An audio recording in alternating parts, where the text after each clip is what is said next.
Hello, everybody, and welcome to another edition here on Quantum Planet's World of Quantum Connections.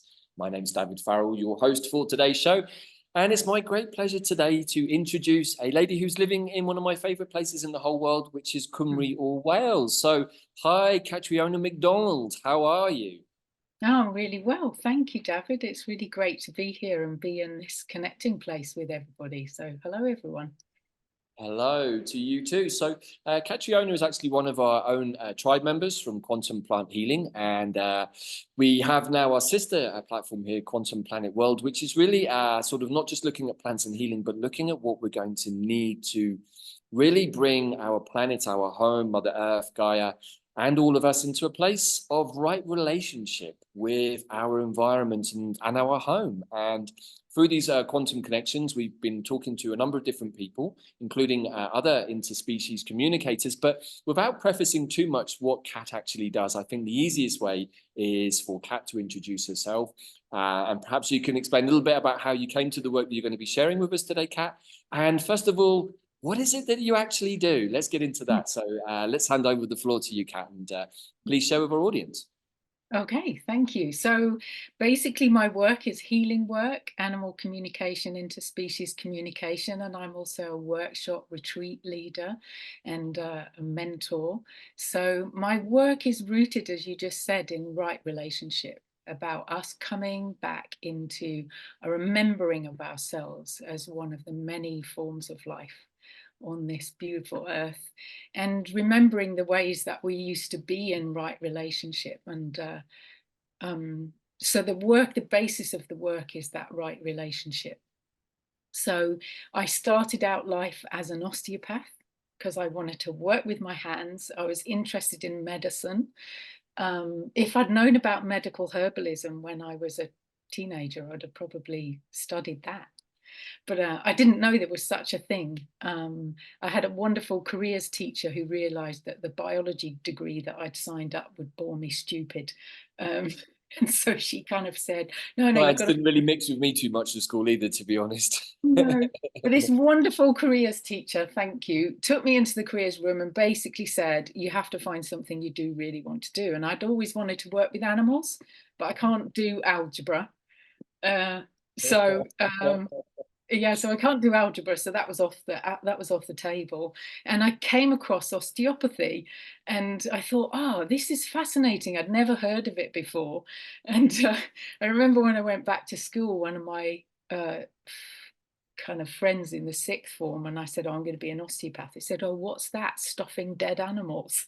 Because it wasn't very well known back then. That was like the mid 1980s. So I went off and studied osteopathy, and I put my thing about working with animals to one side because osteopathy and holistic therapies for animals wasn't very common. So about halfway through my training, I suddenly realized you could actually offer osteopathic treatment to animals. And I remember being kind of in orbit with happiness at making that discovery, and going and sharing it with some of my friends in the osteopathic college in the student canteen. And they just kind of went, yeah, you probably could do osteopathy with animals, and carried on drinking their tea. And I was kind of bouncing around. Anyway, so when I qualified, I was really interested in craniosacral work. And so I started to study that. And that was the work that I took out into the animals. And at first, because there were no training courses, there wasn't anyone I could have as a teacher or a mentor. I didn't even have peers. It felt like quite a lonely thing to do, but I just really wanted to do it. But the gift in that, having no one to direct me, no human, was that I had to rely on something else. So, we were sharing off camera about our discovery of our sensitivities and how the way that we experience the world. So something very similar for me. I just didn't understand that I had that sensitivity. And so what would happen is that I would use all this osteopathic training, which was in depth a lot, over 4 years, and all the cranial osteopathic training. And then sometimes, well, reasonably regularly, I would go and I'd be on my third visit and I wouldn't have a clue what was wrong with the animal. or what to do to help, because the treatments I'd offered with my best thinking didn't work. So I would do this thing, and I look back and think, God bless me as this young person. And I looked about 15 at the time, and I would turn up in the yard and I'd literally go, okay, I've run out of my best ideas. I'm just going to stand here and wait until a knowing of what to do arrives with me. And I look back and think, what extraordinary courage to do that, because quite often, you know, the human who was with that animal would be standing next to me, you know, and I'd just be standing there doing nothing. And without fail, something would arrive and it would make no sense to me, but it would always be the key that unlocked, and then the horse would go, or the dog would go from being lame to not lame, or clearly not well to well again. So I began to kind of trust that in me, and then I began to pick up on animals' emotions and feelings and what kind of physical pain they had.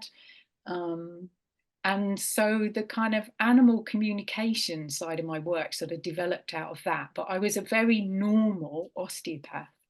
And it's part of my kind of, I don't know, my design as a human being, that I kind of like to come across as a normal person.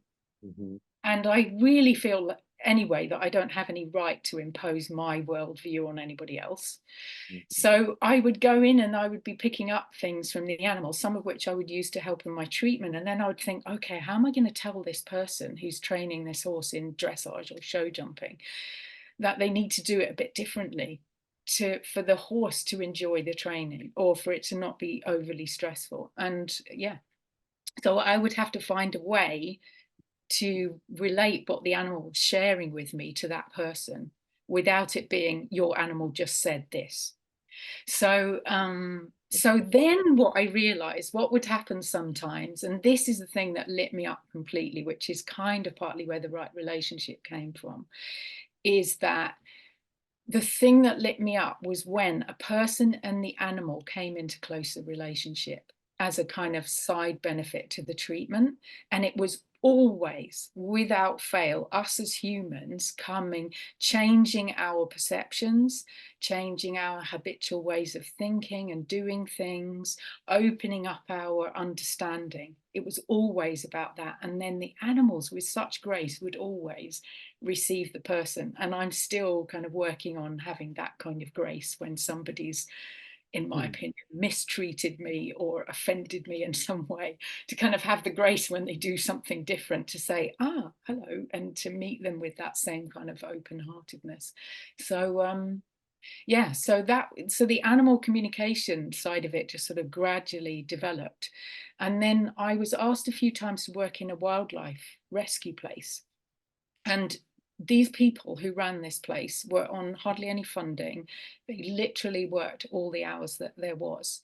But every time I had worked there, I would come back and the next day I'd wake up with this cough and a tearing pain here in my chest. And I used to think, oh, I didn't wash my hands enough. So the next time I went, I washed my hands much more or something, you know. And then I wore a mask and I did all sorts of things. And then there was a natural therapy centre that I worked in. And one of the practitioners was an East End Glaswegian. No BS. She just said it how it was, like Glaswegian people do. And I had to phone her up about, I don't know, something mundane to do with the clinic. And it was one of the days after I'd been there working at this centre. And I only said a few words like, hi, how are you, or something. And she went, what do you need to cry about? And I burst into tears because it was so, you know, just absolutely on point. And so it was a question that kind of stayed with me. And the answer was that this sanctuary, not all of the animals could be returned to their natural living environment. And so there were raptors in cages, for example. And these people were working really hard and absolutely doing the best they could with such limited resources. And I realized that what it was these animals had become disconnected from life. And in my head, when I said that, I wrote life with a capital L. And then I began to realize that we humans are completely disconnected from life. And that's why people are not were not in kind of close relationship that they could have been with their animals. So it kind of became one of those things that stays with you. That's this question that you're always trying to find the answer to. Right. So although I've been on a very convoluted journey, and I don't practice as an osteopath since 2016 for a variety of reasons, yeah, it was a question that really stayed with me. What is this not connecting to life, and what does that mean? And yeah, and then in 2014, I started running little workshops, just day workshops to start with, and then they became residentials, which were about sharing practices that, interestingly, the animals had shown me about how to open into deeper relationship, open into deeper connection with them, and then also with them as one of the kind of myriad beings of life. So yeah, those workshops were about teaching people practices to do that and kind of inspiring them to do that. And I always knew that horses had to be part of it. And kind of almost 10 years before, when I was kind of drowning in trauma and heartbreak working in equine sport, because I got fairly far up the food chain, as it were, in working in equine sport as an osteopath. There's quite a I bit of was, money in that kind of world, isn't there? So yeah, you know, but it's just a money driven, it is an industry, but it's changing. It is changing. And I've kind of seen that in the years. Anyway, and I'd kind of got to a place where yet again I was completely broken, heart and soul broken by what I was, you know, kind of part of, really, and what I was witnessing.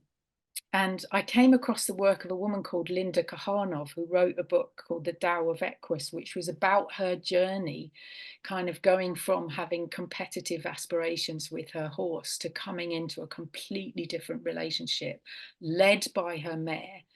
And she turned the whole practice of equine assisted learning and therapy on its head, because she put the horse and the wisdom of horse at the center of the process rather than the therapist.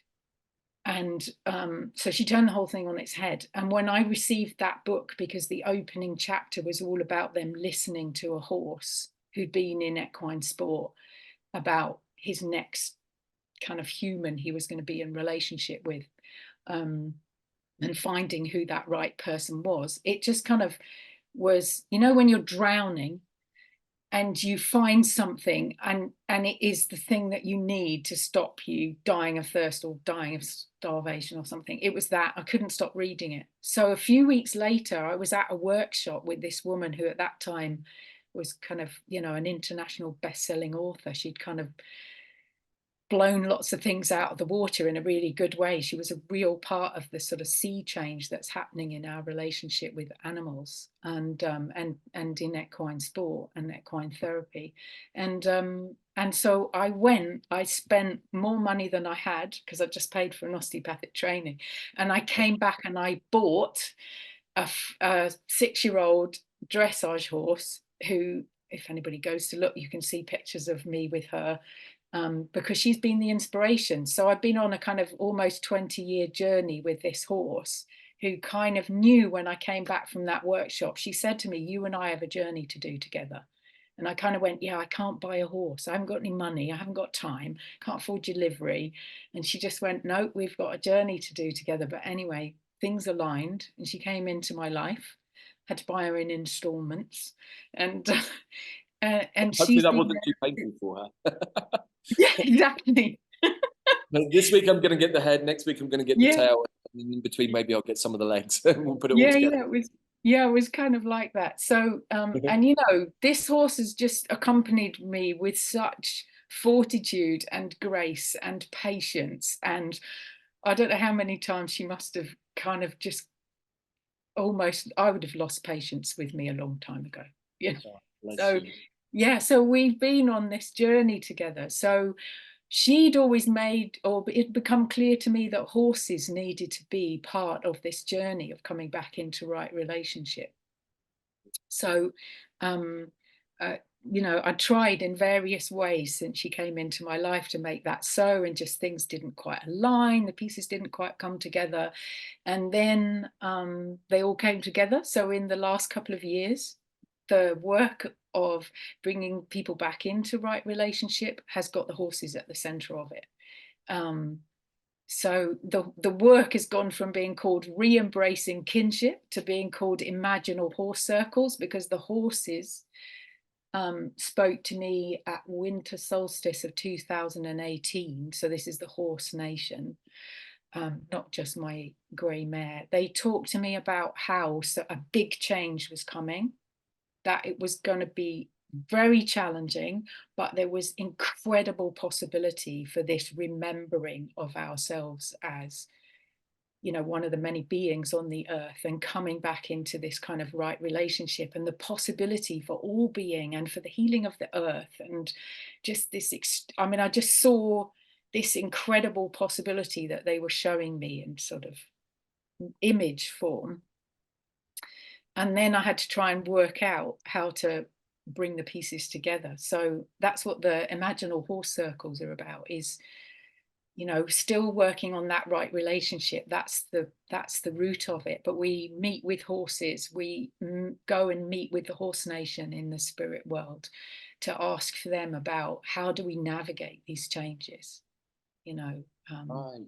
So, so much there. I've been making lots of notes as always, Catriona. So, I just wanted to look back and thank you for that beautiful oversight and introduction. I mean, it's like anything in this work. By the time we get to this point in our journey in our life, we could probably take any year of our life and take like days to recount how things came to pass. So it's always really interesting to see when I'm talking to people how they bring all of the pieces of their life journey to where they are now. And yours is fascinating, like most of the people I speak to these days, I guess. But I just want to just look back to a couple of things. So you made some really, really great points, and I'm just going to sort of jump in from my perspective, communicating with plants, because I feel like I've learned many of the same sorts of things communicating with plants as clearly you have from animals, and the messages are the same, the motifs are the same. And, you know, people often say that humans are like animals, which listening to you, I can completely understand. But I always say that actually plants and humans are also really, really similar. You have to approach a plant in the same way that you would approach a human in order to form a relationship. So when I was teaching this originally, that would normally involve making an essence or spending time in the garden, doing felt sensations, and essentially really waiting for what you got in that moment with the third visit, and waiting like, I don't know what's going to happen now, and just waiting for that sort of momentary insight. And this really started to happen to me with some plants after maybe a couple of years of doing work. I had a really amazing couple of teachers, Carol Guy in Ireland and Pam Montgomery in the US, and I learned plant spirit healing in different forms from both of them for a number of years while I was living in Wales, actually, for the first time back in around 2013, interestingly enough. And what happens to me now is not necessarily what happened to me like 13, 14 years ago when I was doing that or attempting to do that work, but it was doing a series of plant diets and bringing myself into understanding that really, rather than try to imagine having a conversation in a human way with a plant, I realized that plants talk differently. They often talk through momentary images.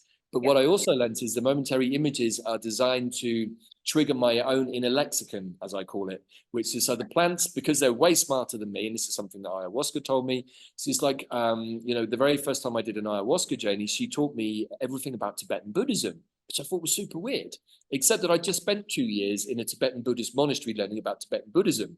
And I remember asking Mother Ayahuasca at times, like, why are you giving me, you're from the Amazonian jungle, what's the connection with Tibet?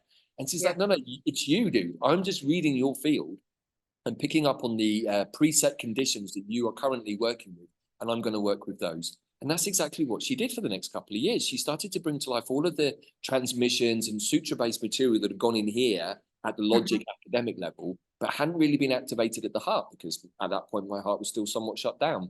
And so she sort of exploded that open and started to teach me about ethics and morality, which was already in my field because the lamas had given me the transmissions, but I hadn't understood it from the human perspective. So that was how for me, the process started by communicating with plants. And it was around that time that, again, the same plant said to me, well, why don't you create the plant consciousness event? And I was like, that's a great idea. Let's make an event about talking to plants, because I'm talking to a plant right now, so it must be possible, right? And, you know, it sort of evolved from there. And then I started to work with plants like mugwort and nettle and dandelion.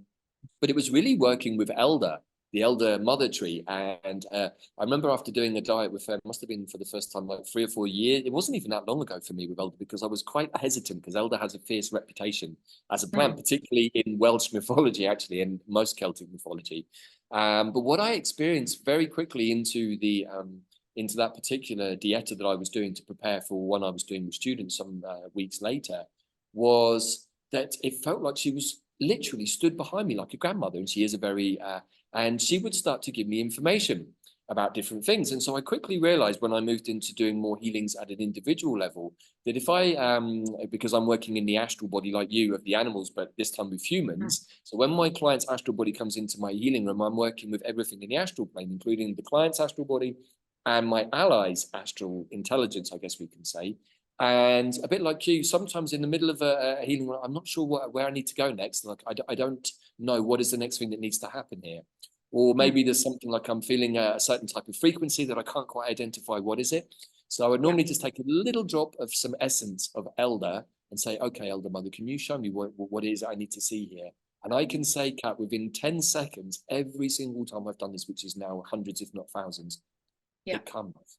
And it's just like, oh my God, I just hadn't even thought of that. And then you just feel it wash through the body like a truth. And that's how I started to learn to trust that inner intuition even more. And there were many plants that assisted with that, mugwort especially, Artemisia vulgaris. But it is a little bit like retuning the radio dial, isn't it? And I've spoken to other plant people like myself and other animal communicators, and we all seem to agree on much the same thing, which is that anyone can do this. Yes, we might have preset conditions, we might have high levels of empathy or psychic abilities, all of which do definitely help. And some people, maybe their channels are more clear. Maybe some people's channels are less clear. Maybe they're more toxic. But ultimately, everybody has this ability to connect with something in the non-physical space, right? And of course, I know you love plants too. So perhaps I'd just like to ask, from that perspective, how do you feel communicating with animals is different from communicating with plants? And that's then going to lead me into another question in a minute about some of the other things you said. Yeah, it's interesting about, I would say the thing that is the same for me about receiving communication is that you feel it, I either feel it land in me or with me, or it arises as a knowing. Yes, or a kenning, as you would say in Scotland, right? Yeah, exactly. And rather than, you know, you kind of generate it. Because sometimes when you're an animal communicator, somebody will say to me, because there's lots of different things that people ask me to do communication around. Somebody might say, oh, what is my dog's favorite dinner or something?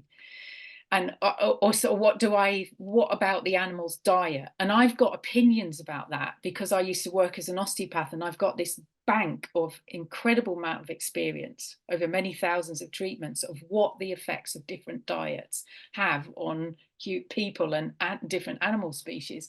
So I can tell if it's my opinion because I generate it. It's kind of got a different quality altogether, and it feels isolated. It's almost like my mind generates it and it's got an isolation in it, rather than when you receive something from the animal, it's part of the field of everything. And I feel like for me with the plants, there's a subtle difference in the quality. It's almost like when I'm communicating with an animal, the bit of me that is animal kind of resonates with the experience of being in an animal body at some level. And the plants feel, I'm just really aware of the difference of their body. And I know there's similarities in the way that they function, but for me, there's just I can feel the greenness of a plant, you know. I guess exactly. It's that there is something that's got I don't know. For me, it's just different in my felt sense. Yeah. Yeah, that's really interesting you're saying that, because, you know, I'm not an animal communicator, but as we were talking about before we hit record, I have had some quite profound animal communication experiences over the last few years, and they are different. I would say if I had to try and characterize them, the animal ones are more telepathic. It's like I can feel a voice comes into my head that wants to talk to me. I've had this Okay. with sheep. I've had this with cows. I've had it with cats a lot. Yeah. It's not because I'm a witch that the cats like me, but it might have something to do with it. I don't know. But with the plants, it's a slightly different sensation. It's like the material emerges from within me somehow, rather than comes into me. It is difficult to say, but and often with the plants, it's literally a momentary experience. It's like, okay, what's the information I need? And I'll just get one picture, and it's like that. And a bit like you know, sometimes I can get into my head too, especially if I'm overworking the pendulum. If I'm trying to ask questions and I'm trying to track something, I know the point when I've gone into my head because the pendulum doesn't start behaving the right way, or my body medicine starts to switch off, or something happens. But when it's totally intuitive and I'm like, okay, what plant does this person need? When something comes in that's completely unexpected and I'm like, that wasn't anywhere in my awareness, but now that I've sat for 30 seconds and thought about it, it makes perfect sense. Yeah. That's when I know. So Yeah. for me, it's a bit like that. It is hard to explain, but for sure there is a difference. Maybe because the plants are less individuated. They have their own, let's say the oak has the spirit of all oak trees, but then oak trees do maybe have somewhat of an individuated Yeah. personality. But then if you go down to the plants, which people often find more difficult to communicate with than trees, I think because of this reason, you know, you're trying to communicate with an individual dandelion. It's a little tricky. So then I have to go, okay, I want to connect with the dandelion spirit, the overarching archetypal energy of the dandelion intelligence through being in the quantum space of this one here. And that can open the pathway. But of course, dandelion is a very, very chatty plant. He loves to talk through synchronicity. So again, the language of the plant has to be learned, and they're very much about synchronicities, pointing to things. It's like, you know, I can ask a question and say, dandelion, I need help with this. And you say, okay, give me a few minutes and just keep your eyes on the terrain around you, and the answer will come from your environment. You know, and if you're in the middle of a desert, then it's difficult for spirit to bring you the cues. But my experience always is, Kat, that if I ask a question to the field, spirit will find a way to bring me the answer, but it just requires me to be able to work out the symbology of it sometimes, because maybe spirit doesn't have that many materials around me to communicate. So I don't know. I'm just throwing these in as different ideas for our audience who maybe don't have the what they perceive as the ability to communicate with animals or plants, to start understanding, as we've done with quantum plant healing, that it's like just a little, it's a bit like a radio dial. It's like, okay, well, I was enjoying radio one, but I've kind of gone off that now. So let me see if I can find more interesting frequencies to tune into, which could be animals and plants. Yeah. And I think, you know, you made a really important point earlier, because I say this all the time. It's an innate ability in us to be able to understand the communication of other beings, other kinds of being.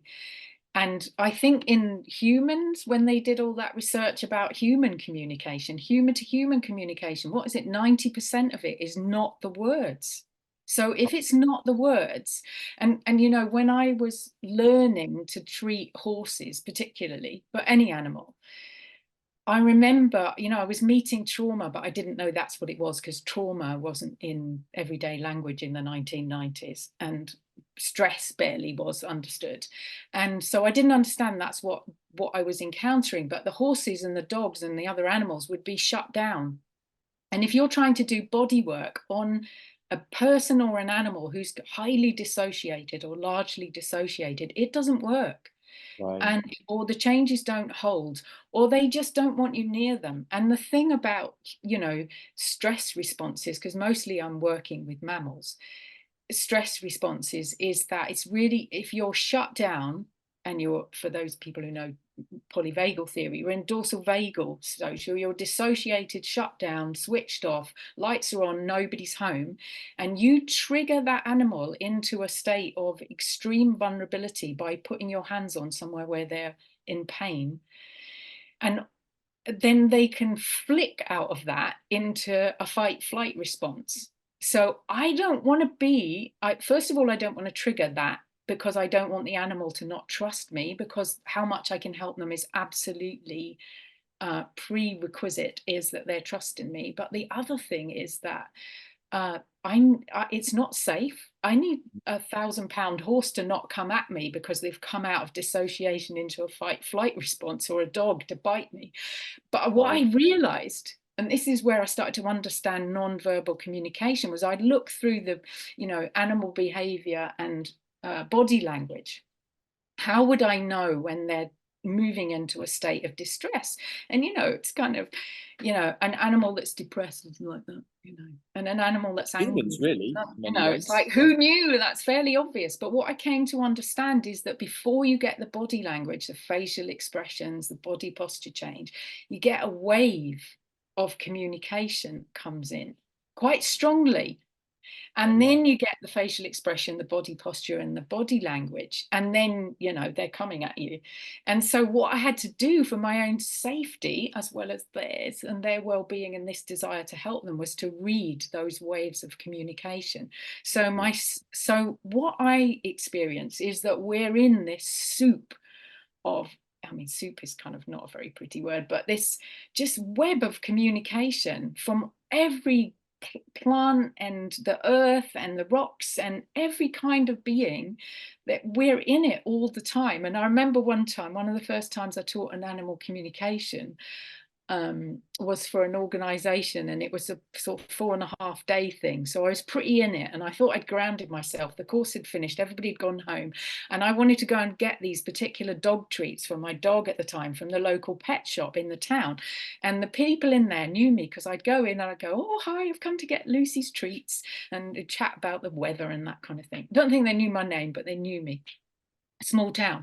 So I come out of this, and I've been in this web of communication with these people, immersed in it, and I thought I was kind of back to normal everyday awareness. And I went into this pet shop, and it had lots of animals in it, like hamsters and guinea pigs and birds and reptiles around the back and fish and all.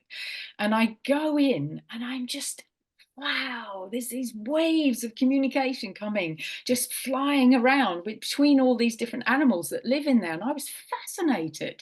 And then I got whack, and I heard the voices in my head of the woman who'd come from out of the back, because the bell had rung on the door, going, "Uh-oh, there's a weirdo in the shop." And I don't often hear words. That's a big thing if I hear words. But I got this whack. "Oh no, there's a weirdo in the shop." And it was from the woman.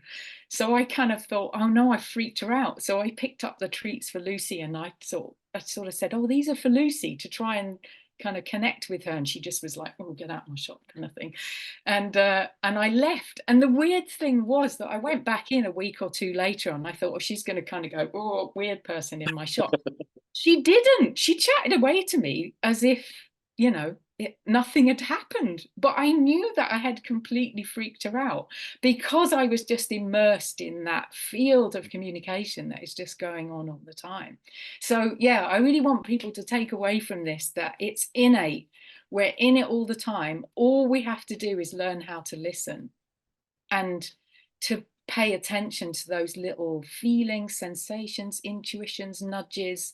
And the animals showed me how busy and noisy we are as human beings, even when we're quiet and not speaking. We've got going on in our heads, and all of that's We've got these kinds of things beeping, and it's amazing how often, if I forget to turn my phone off and I'm doing some work, and it doesn't happen very often, but I often get caught out when I do forget to turn things off, is right in the middle of doing something really important, like on a healing point of view, particularly if it's on a lower frequency note.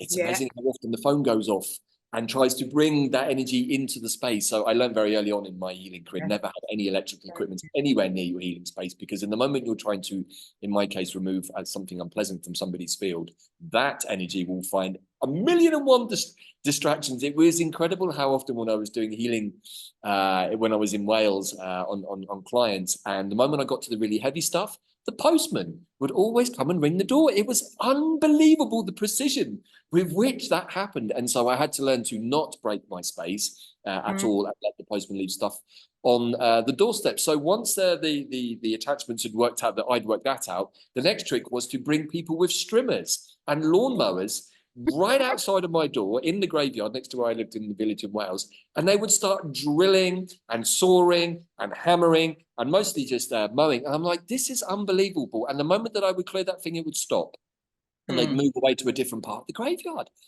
I was just like, that's incredible. First of all, that these beings that I'm removing have that amount of power Yeah, over my surrounding space outside of my healing space. They couldn't come into the healing space, but they could affect things yeah, around it to try and distract me.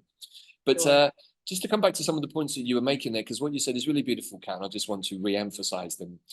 You know, sometimes when we're in our psychic space, we can get tricked by the sugar-coated words that people use, or even the sugar-coated images that we're given. And I think that this is a really important point at the beginning here of 2024, is that we have to go on our gut response, our intuition. Because what is our intuition really? Our intuition is our higher dimensional, fifth dimensional self talking to us and saying, hey, that person just said something really, really beautiful and amazing, but how does it feel? I feel like that's just a load of BS, to be honest. And Yeah. I had to learn the hard way not to trust people. Because what I saw as a kiddo is that many people would say amazing things, and everyone around me would go, oh, that's amazing. And they'd jump on board, whatever that idea was. Meanwhile, I'll be going, I don't know, man, I'm not feeling that. And I'm feeling actually not just not feeling it, but feeling a bit odd about all of it. I don't think I want to participate. And as a kid expressing that, and of course, no, you have to do what you're told, and da, da, da. And then often, maybe a few hours or sometimes a couple of days later, whatever it was that I had the reaction in my stomach about will come to pass. And of course, hey, Dad, I told you that was going to happen. I don't want to hear about that, son. I don't want to hear I told you so. And I'd be like, yeah, but I did try to explain a couple of days ago that I didn't think this was such a great idea. And I got told, no, it's going to be okay. Now it's not okay. And I'm trying to say, hey, I think maybe I had something there. Now I'm being told like not to dwell on that. And so I think that it can be very difficult as children, maybe when we have these experiences that are totally intuitive, totally in the body, but seem to be very contradictory or conflictory with what maybe the adults are saying or people around us or what even just our friends are saying, and sometimes having to be really at odds with everyone, in my case, around me, and going, I don't know why everyone's buying into this, but it doesn't feel good for me because I'm not feeling it. And I think that Mm-hmm. that's a big part, if we look over the last 3 or 4 years, of what's happened in our collective is people believing the words and the images and not believing what they feel in their body. So I just wanted to Sure. bring that into the space because I think it's really important. And also the ways of communications. Yeah, we live in a soup, right? We do. We live in a soup. And unfortunately, the soup's a little toxic right now. And somebody put some bad ingredients in there that maybe should be removed. But how do we navigate with all of these different things, like when we're sensitive or psychic, Cat, and we're either receiving messages or visuals that don't fit with how we feel, or we're receiving just an overwhelming amount of information, which happens to me sometimes. I do occasionally get overwhelmed because I'm super, super sensitive these days to almost everything. And I have to pick out, is that an EMF? Is that a solar flare? Is that my astrology? Is that the person I just stood next to in the supermarket?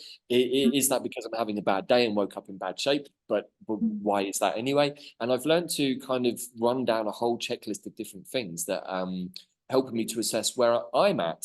And I guess that maybe when we're doing this healing work, we're having to do the same thing, because if you're going to work on a human or an animal, if you've got your own stuff coming into the space, like you said, like your brain can start to take over and conjure things which are really just not true. So do you have any hints or tips for people trying to go, oh my God, I feel like that could be going on for me? How do I separate out the important information from either my own mind, my monkey mind, or unhelpful information that isn't part of what I need right now? Yeah, so for me, going back to the story you were sharing about how when you were working with sort of denser things in the healing work, your phone would come and interrupt you, or the postman, and then when you sussed that, then it would go up a notch and somebody would come with a strimmer, and you'd think, what? So for me, one of the things that I learned when I was picking up emotions or physical sensations for animals that I was working with, because most of my work is remote now. I don't go out to animals. I work, around the world. So it's all kind of pretty much here. I think for me, there's a recognition of whose is this, because sometimes when I was an osteopath working in a yard full of horses, I'd be working with one particular horse and a sensation or an emotion would come up for me, or a thought would come in, and I'd think, because it would not feel generated. It would not feel isolated. Like my own thoughts are quite isolated and they're very internal. I'm terribly interested in my own thoughts. We all are. They're fascinating, aren't you? And then you have to have the discipline to say, yeah, right, enough, and let your attention get expansive. So one of the things for me is I would allow myself to sense myself in the 4 directions. It doesn't matter whether you know where the cardinal directions are, just having a sense of in front, behind, to both sides, the sky above, the earth below, your feet on the ground, and your heart in the center.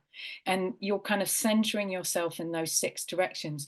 You'll automatically stop getting terribly interested in what your head is chattering about. Sure. And you'll start to have a sense of yourself within this field, this web of connections. So I found that really helpful. And then to go back to if something came in and I was like, oh, where did that come from? Because it definitely arrived. I didn't think it up. If I went, which horse is it? Even if I knew there were 2 horses behind me and I'm not going to turn around and look at them, I would go, oh, is it the brown horse with the white star on their forehead? If it was, that sensational feeling would start to dissipate, like instantaneously. And it might dissipate completely, or it might just dissipate a little bit, but it would start to dissipate. And then the thing about picking up energies, you know, when I'm doing it doesn't happen so much now because I kind of have lots of allies that help to keep the healing space, like you said, and have its integrity. But if I have picked something up, I've got my allies that I can ask to clear my field. So I think it's really worth building up relationships with trusted allies in the spirit world, however that works for anybody. But I also used to do this thing. If I had an emotion or a physical sensation, I would release it to the earth, because even though, you know, I was really young and all of this stuff was quite new and I didn't really have a teacher, I wouldn't have anybody I could ask. So I thought, oh, well, I could just release it to the earth, because I can stand here with my hands on a horse or be here sitting on the floor with this dog and I can release it to the earth because I've got that connection. So that still holds true. I've just changed it a little bit. I've come to realize that there are 4 elements. So there's earth, water, air, and fire.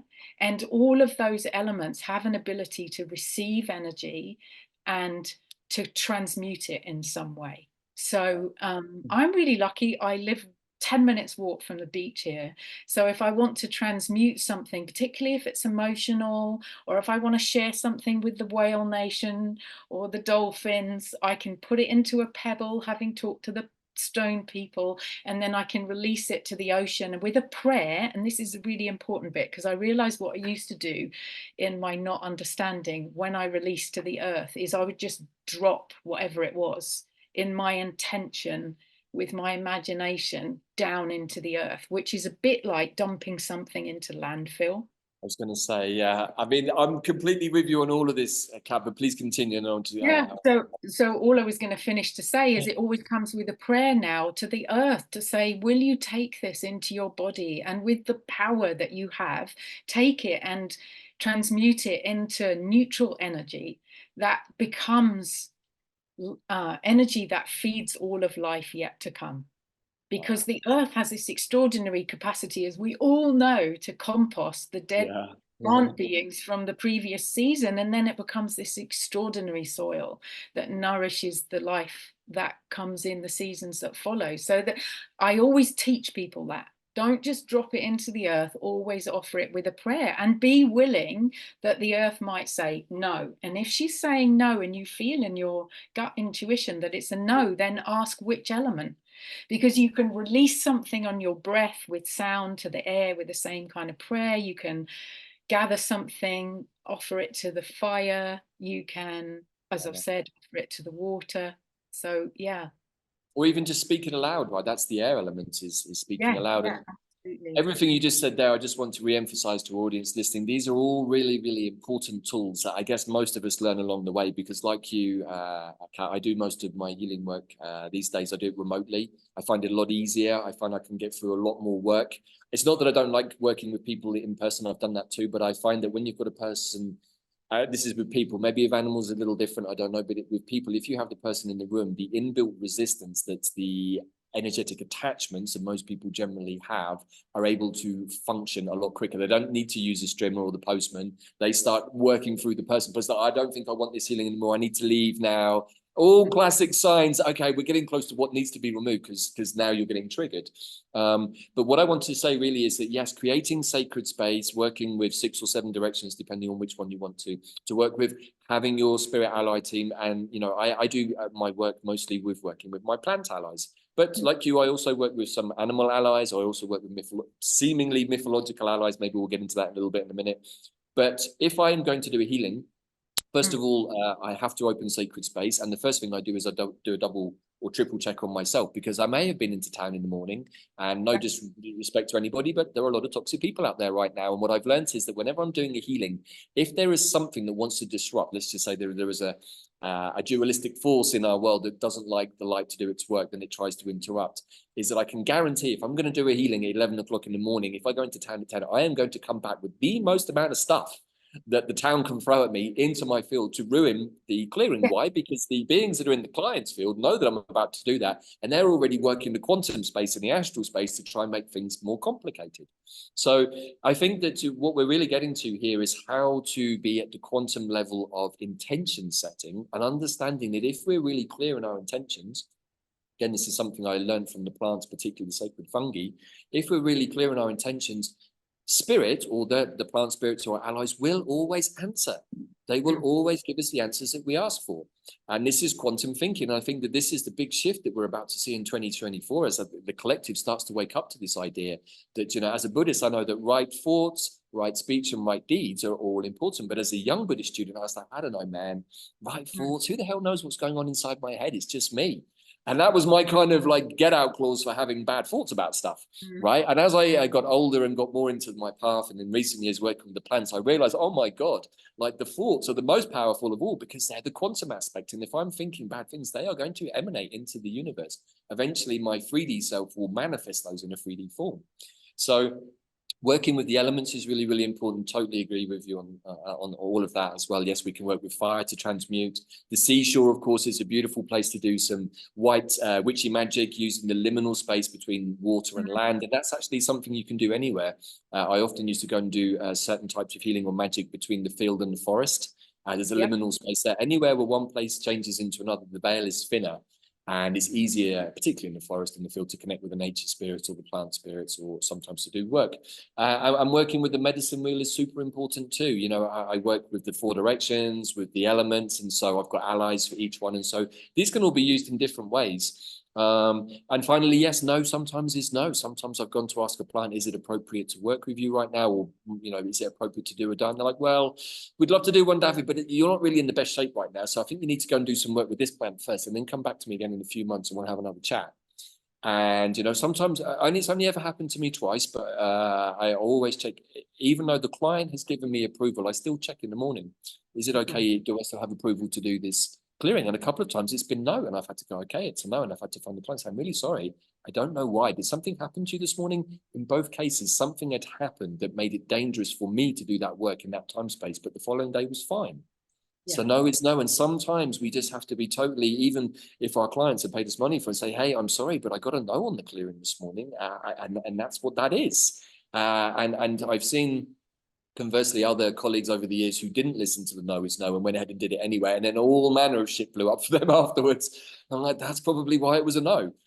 So we have to learn all of these things as we go along, right, about how to disseminate the different types of communication, how to filter the different types of communication. Like you work out, is this my stuff? Is this the horse's stuff? Is this somebody else's stuff? And of course, I think most of us learn all of that along the way, and often in the hard way. But as we enter the final 10 minutes of this incredibly wonderful and beautiful conversation, I want to just bring in a couple of thoughts to bring this to a place for today's chat. And I'm sure we will be speaking again, Kat, but disconnected from life. I think that this is where we are at on the planet right now. And it's not just animals that get disconnected from life. In fact, I think animals in comparison to humans probably suffer from this less than we do. But I look around now and I see a whole world of people that are disconnected from themselves, from their heart, from their higher selves, from their intuition, from the animals, from their family, in fact, just disconnected from life.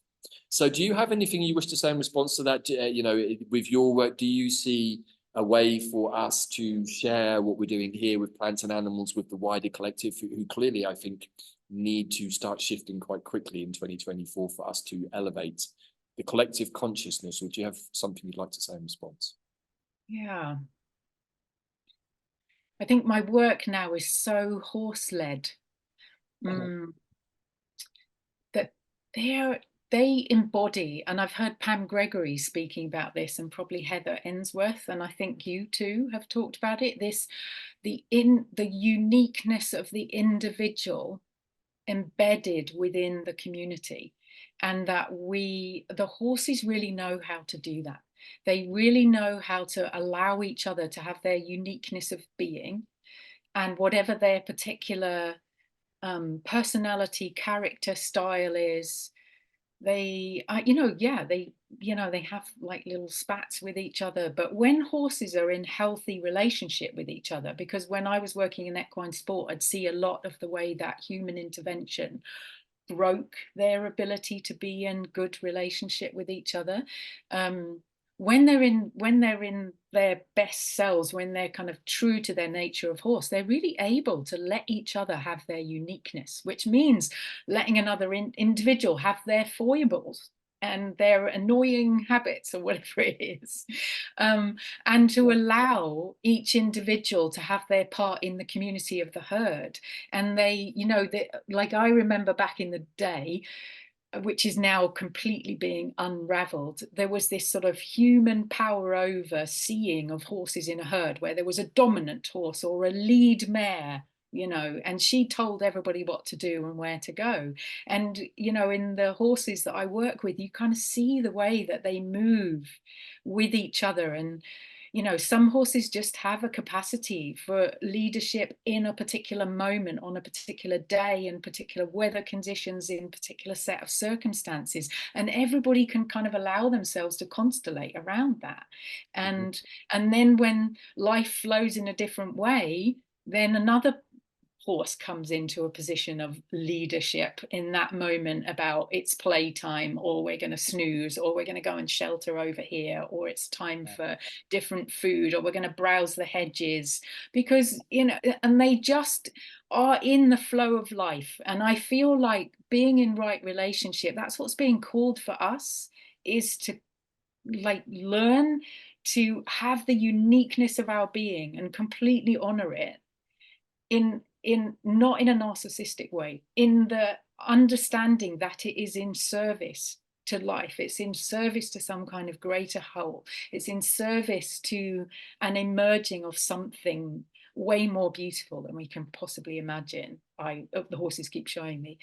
And that we can be connected so that whatever's happening, we can flow with it. And we can flow with that as an individual, but within the constellation of community and collective. And the horses are just showing that over and over again. And I'm studying, and I know some of the people listening to this, the Stellar Nations course, and you and Bella and Leslie were talking about the cosmic human and this polarity, duality that we come into experience as human beings on this planet. And the horses have been teaching for the last 2 years about the art of living right in that center point. And they were showing it as that infinity symbol of the two polarities existing with each other, and the presence of one kind of polarity within the other. So the presence of activity within stillness, or the potency and the possibility for activity and responsiveness in complete stillness. And then the opposite, in activity, there's still a presence to stillness. You're not, because otherwise you spin out. And the horse is teaching about this kind of place in the middle, and that being the place of the heart. Off camera, we were talking about the horse, the grandfather horse that died, and he's been teaching about the heart.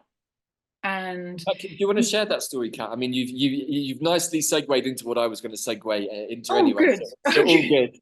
I'd love you to share your experience, because yes, you've alluded to the Stellar Nations pathway, which myself and my partner Bella and our wonderful guide and teacher Leslie Shankman have been taking quite a few of us on over the last 6 months, which is looking at our cosmological DNA ancestral origins in the stars. But the way that's done is through a series of different Stellar Nations or pathways, which include a variety of what you could say are either animals or mythological animals. And of course, one of them is the Pegasus, which is the winged horse. So I'll let you tell the rest of the story, but I just want to also, before it escapes me, everything you just said was so beautiful about the sense of sovereignty and without judgment. And I was watching a wonderful energy healer's talk yesterday, and he was saying something that kind of caught my attention, which I think is going to be really critical for this year, which is how to be in a conversation in observation of other people expressing the life within them.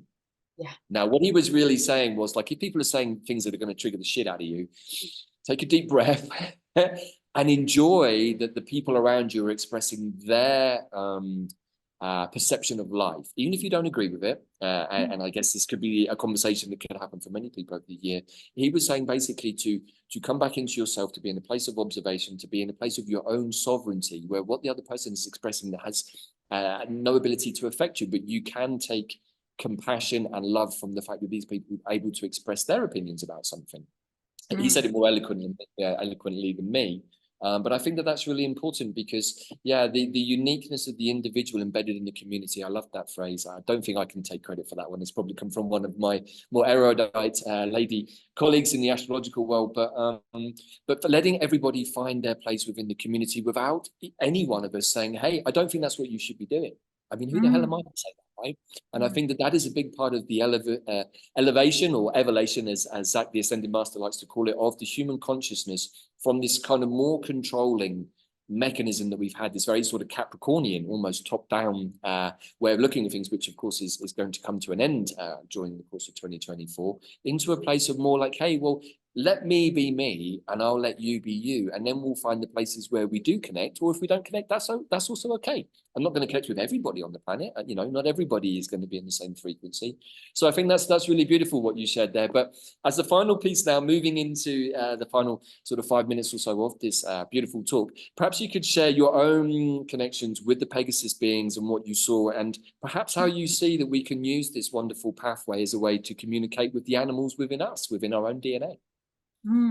Yeah, so what happened a couple of years ago, or was it 3 years ago, I just started to see in animal communication and animal healing sessions remotely, the horses were showing me that they had Pegasus wings, or that they wanted healing and they wanted to be heard in a particular way so that their Pegasus wings could emerge. And, you know, one of the challenges of being an animal communicator is that sometimes, or even a healer, is that sometimes you're working with an animal and then it all makes complete sense in the session. And then you think, I don't know anything about this human being.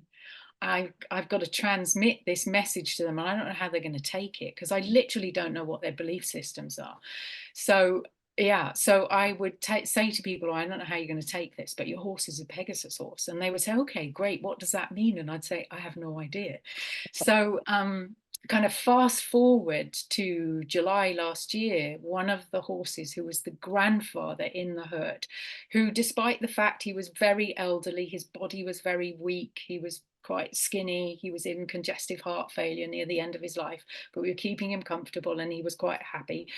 He was the grandfather and he looked after that kind of cohesiveness and flow in the constellation of the herd. And he did it with such gentleness and kind of complete sovereignty of being, because there's a couple of horses in the herd who could just say, no, I'm not doing that.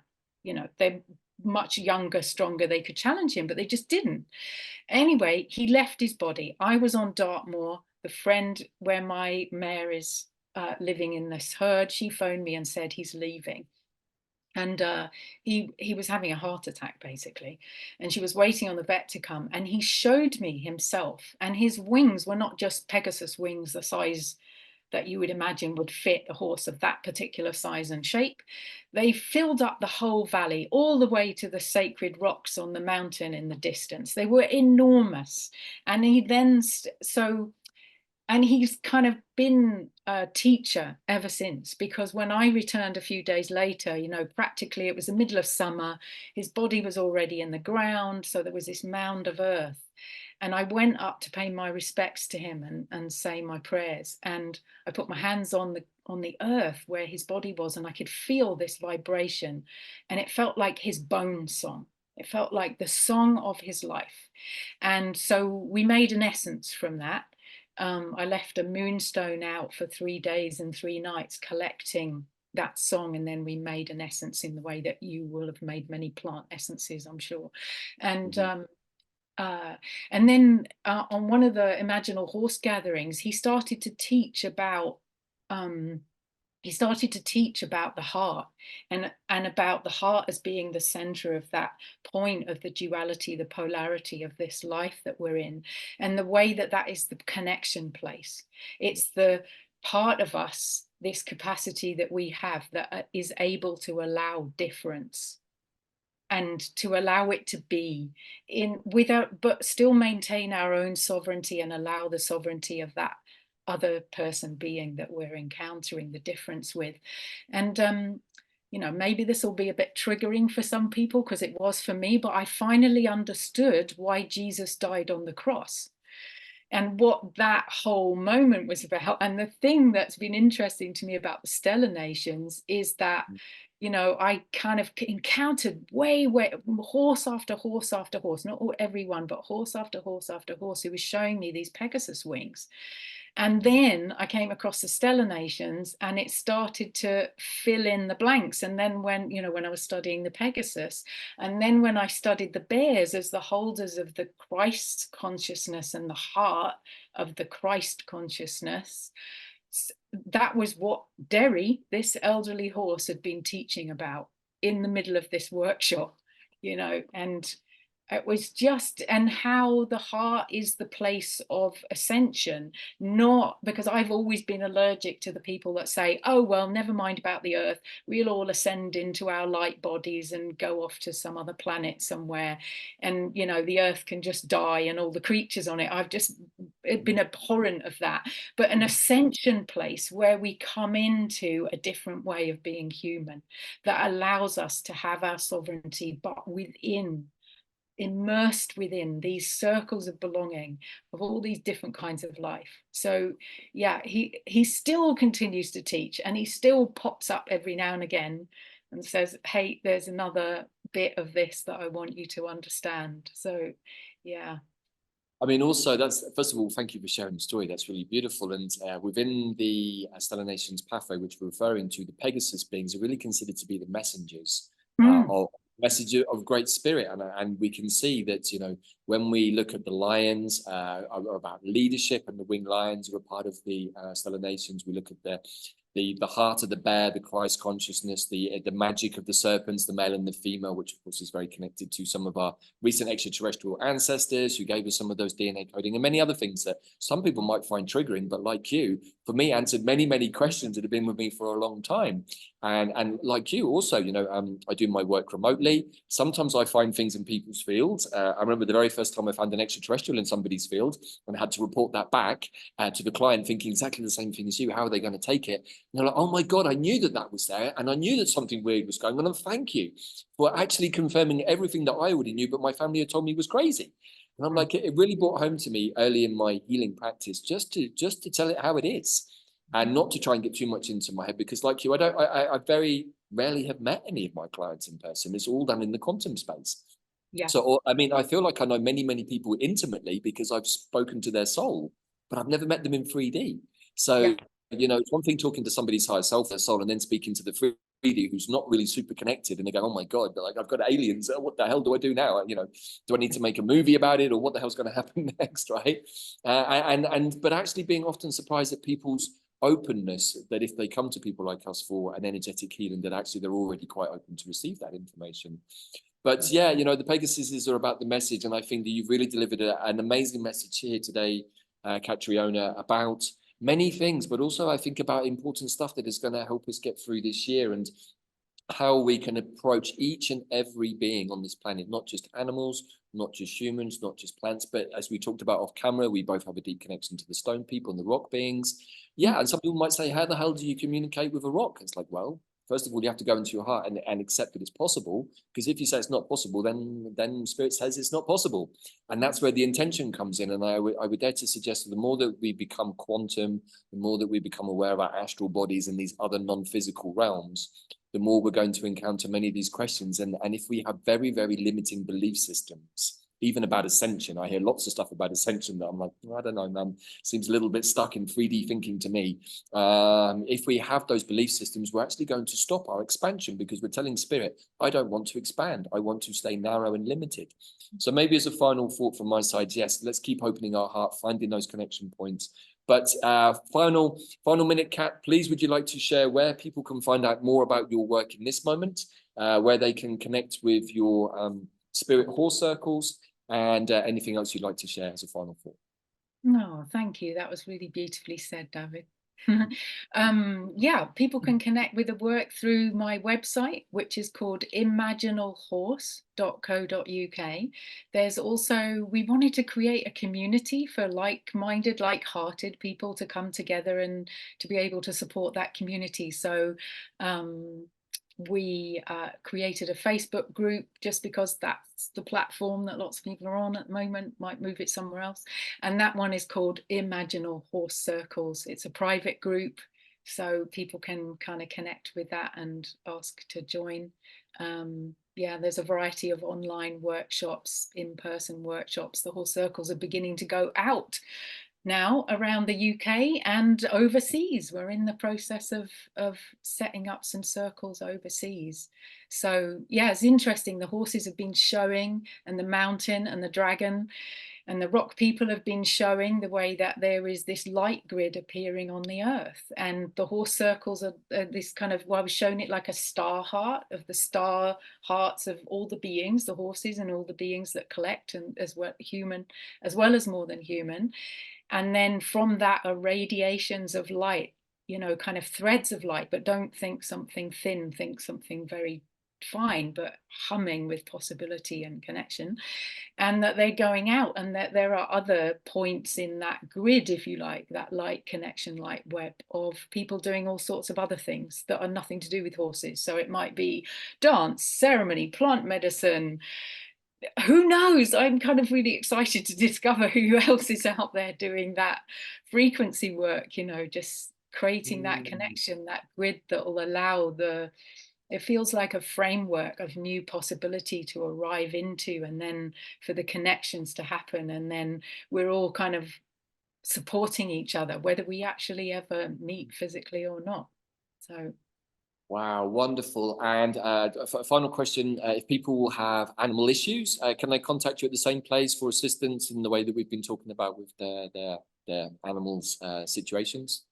Yeah, absolutely. Yeah, I do healing work with animals and people and sometimes buildings. So yeah. Right. Yes, I also do healing work from buildings. I mean, this is where I think the work is really interesting. This, as the final thought for this piece today, is like, you know, it's only our limiting beliefs that limit our ability to connect, really, actually, with almost anything. Everything has life in it because everything is interconnected. And as anyone who listens to my piece with my brother Pete, The Web of Weird, you know, we're always finding the interconnectedness of everything on the weird, you know, socio-political side. But then when we do our plant immersions, as I know you've joined us on a few, Kat, we're finding the correspondences not just between different types of plants, but plants and astrology and Mayan magic and now animals. And it's like, you know, it's only our ability to block those connections that actually stops us from seeing how everything you've just said is all interconnected, and how we can, you know, include plants with yoga or with dancing. You know, you can include animal essences. I used to work with spider and dandelion essence if I needed to do something that required lots of sort of web spinning. You know, there's a whole wonderful range of animal essences that I think is, so some of them are really amazing. I can't remember the guy's name now, they came out of Australia, but some of them are really, really cool. And a bit like you, channeling the essence of animals into an essence. And I think, you know, what I'm trying to say is really that as we move forward into a more of a new earth 5D frequency, we're actually going to be not only amazed, but wanting to celebrate the things that make us different from each other, but actually the things that are not just different, but actually still connect. So it's like, hey, it's not that you're over there doing something so different from me that I don't feel a connection to. I'm going to go, oh my gosh, that's different from what I'm doing. But I see this place in the middle, like we've talked about today, where we can communicate and say, hey, we're actually talking about the same thing, really. But you're doing it with animals, I'm doing it with plants. In between, we're both doing it with rocks by the sound of it. And, you know, it can be anything else at all, really. It's just limited by us. So Catriona Macdonald, thank you for being a part of our Quantum Connections talk today. I really do hope that we get to do some more of these talks, because I feel like there's a whole piece emerging now about animal communication and also the animals within us in our DNA as we're learning through stellanations. And that's something that's definitely catching quite a lot of our tribe's attention right now as we expand out of just really looking at plants and healing, which is how we started this whole process and is my background. But like you, have many, many other interests and wanting to pull them all into a place, combining cosmology with geomancy, with animal communication, with plant communication, all of which seem like different modalities, but actually they're not really, because they're all contained within us. And I think that that's fascinating. So thank you again for your time. It's been really beautiful to connect. Thank you, everybody, for listening. And if you want to connect with Catriona, we're going to put all of the details of the website and everything in the show notes. And of course, you can email her directly there. So thank you, Kat. Thank you, everybody. Thank you, Davyd. And thank you to everybody listening. Just blessings on you wherever you are, and in all the brightness that everybody's bringing to our world. I'm so excited. Thank Right, you. exactly. And we need to stay excited. We need to keep our vibration high in 24. And I think the more that we have these very quantum discussions, the more it can help put on the light bulbs for people and say, hey, actually, I feel like I can do that. I just never really understood what it was I was doing, which is often, I think, how many of us start on this path, not realizing that we're already incredibly gifted in innate ways, as you said. So really wanting to empower all of you out there to find the gifts within, to find maybe the animals within, or the plants or rocks within, however, whatever works and talks to you. But just to celebrate that, and let's celebrate our differences, but also see that there isn't really any difference at all, and that we're all interconnected. So that's it for today, everybody. Ciao for now, and we'll see you all again very soon for another Quantum Connections. Bye for now. Bye-bye.